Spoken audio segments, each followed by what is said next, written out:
മനുഷ്യന്റെ കലാവാസനകളിലെ ഏറ്റവും പ്രധാനപ്പെട്ട ഒരു കണ്ണിയാണ് സംഗീതത്തിലുള്ള അവന്റെ വാസന. സംഗീതം മനുഷ്യനെ ആത്മീയ തലത്തിലേക്ക് ഉണർത്തുന്നതോടൊപ്പം തന്നെ അത് പൈശാചികമായ തലത്തിലേക്ക് ഉണർത്തുന്നു എന്നുള്ള ഒരു സത്യം റയാൻ കൂഗ്ലറുടെ ഏറ്റവും പുതിയ ചിത്രമായ സിന്നേഴ്സ് എന്ന് പറഞ്ഞ പടം കണ്ടു കഴിയുമ്പോൾ നമുക്ക് മനസ്സിലാവും. സത്യത്തിൽ ഇതൊരു വാമ്പയർ മൂവിയാണ്. പക്ഷെ നമ്മളിത് കാണുമ്പം ഒരു വാമ്പയർ മൂവിയിൽ സാധാരണ കണ്ടുവരുന്ന തരത്തിലുള്ള ഒരു ക്ലീഷേ സംഗതികളുമില്ല. ഒരു ക്ലാസിക് പടം കാണുന്ന തലത്തിലുള്ള ഒരു ആഖ്യാന ശൈലിയാണ് കൂഗ്ലർ ഈ സിനിമയ്ക്കകത്ത് ഒരുക്കി വെച്ചിരിക്കുന്നത്.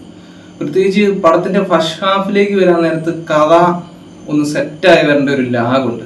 പക്ഷെ ആ ലാഗ് കഴിഞ്ഞ് സെക്കൻഡ് ഹാഫിലാണ് ഇത് വാമ്പയർ സംഭവങ്ങളൊക്കെ തുടങ്ങുന്നത്. അത് തുടങ്ങിക്കഴിഞ്ഞു കഴിഞ്ഞാൽ അതൊരു ഒന്നൊന്നര ഐറ്റമാണ്. പ്രേക്ഷകര് തിയേറ്ററിൽ കണ്ട് പിടിച്ചിരുത്തുന്ന എല്ലാ സംഭവങ്ങളും സെക്കൻഡ് ഹാഫിൽ സംവിധാനം ഒരുക്കിയിട്ടുണ്ട്.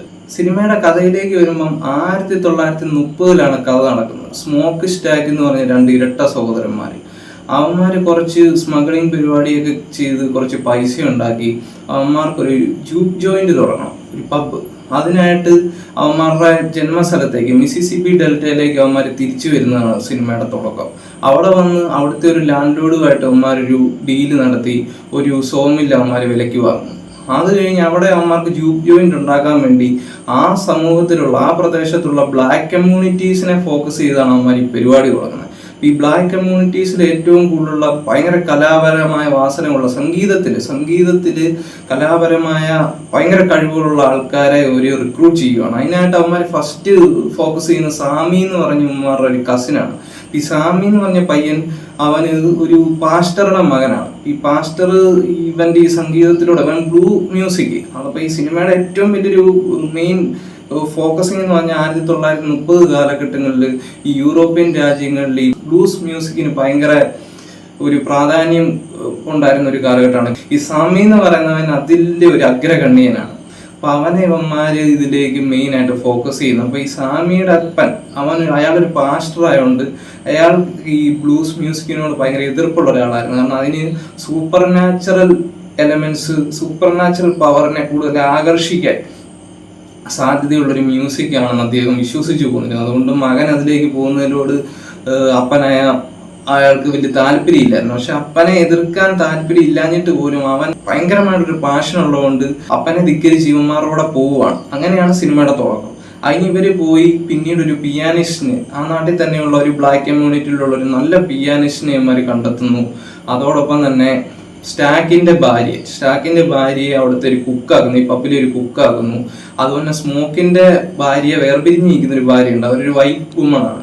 അപ്പം വൈറ്റ് വുമൺ താല്പര്യം ഇല്ലാഞ്ഞിട്ട് പോലും ഇവർ ഈ ഒരു സംരംഭം തുടങ്ങുന്നതിന്റെ ഇത് അറിഞ്ഞ് അവളും ഇവരുടെ കൂടെ വരുന്നു. അതുപോലെ തന്നെ ഒരു ജാപ്പനീസ് കപ്പിൾസിനെ എല്ലാം അവരിതിൻ്റെ റിക്രൂട്ട് ചെയ്ത് ഇവരൊരു പബ്ബ് പോലൊരു സംഭവം തുടങ്ങുവാണ്. ഇത്രയും കാര്യങ്ങൾ സെറ്റ് ചെയ്യുന്നതാണ് ഫസ്റ്റ് ഹാഫ് എന്ന് പറയുന്നത്. അപ്പൊ ഈ സ്മോക്ക് സ്റ്റാക്ക് എന്ന് പറഞ്ഞ 2 ഇരട്ട സഹോദരന്മാരുടെ കഥാപാത്രം ചെയ്തെന്ന് പറഞ്ഞാൽ മൈക്കിൾ ബി ജോർദൻ എന്ന് പറഞ്ഞ നടനാണ്. അപ്പൊ അദ്ദേഹം അത് ഗംഭീര പെർഫോമൻസ് ഈ സിനിമയ്ക്ക് അത് ചെയ്തു വെച്ചിരിക്കുന്നത്. അതുപോലെ തന്നെ റയാൻ കൂഗ്ലർ ആണ് ഇതിന്റെ ഡയലോഗ്സ് എഴുതിയിരിക്കുന്നത്. ഡയലോഗ്സ് എന്നൊക്കെ പറഞ്ഞാൽ നമ്മൾ ശ്രദ്ധിച്ചിരുന്ന് കാണുമെന്ന് പറഞ്ഞു കഴിഞ്ഞാൽ നമുക്ക് ഒരു നിമിഷം പോലും ബോറടിക്കും. അങ്ങനെ പടം പോയി ഇവന്മാർ ഈ പബ്ബ് സെറ്റ് ചെയ്ത് കഴിഞ്ഞിട്ട് പിന്നെ ഒരു ഐറ്റം ഉണ്ട്. അവരുടെ പടം പകുതിയാകുന്ന നേരത്ത് ഈ സാമി എന്ന് പറയുന്ന ക്യാരക്ടർ അവന്റെ ഒരു ബ്ലൂസ് മ്യൂസിക്കിന്റെ ഒരു സംഭവം, ഒരു പാട്ട് പാടിയ ഒരു ഐറ്റം ഉണ്ട്. അവിടെയാണ് ഈ സിനിമയുടെ മൊത്തം ലെവലും മാറുന്നത്. പടം ഇങ്ങനെ പോയതിന്റെ ഗ്രാഫ് പെട്ടെന്ന് അങ്ങ് പൊങ്ങി അങ്ങ് നിന്നങ്ങ്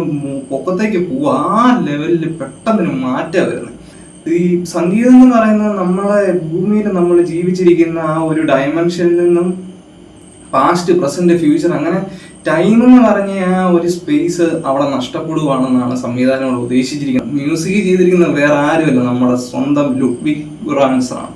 മ്യൂസിക്കാണ് ഈ സിനിമയുടെ നട്ടെല്ലെന്ന് പറയുന്നത്. മ്യൂസിക് ഇല്ലെങ്കിൽ ഈ സിനിമ ഒന്നുമില്ല.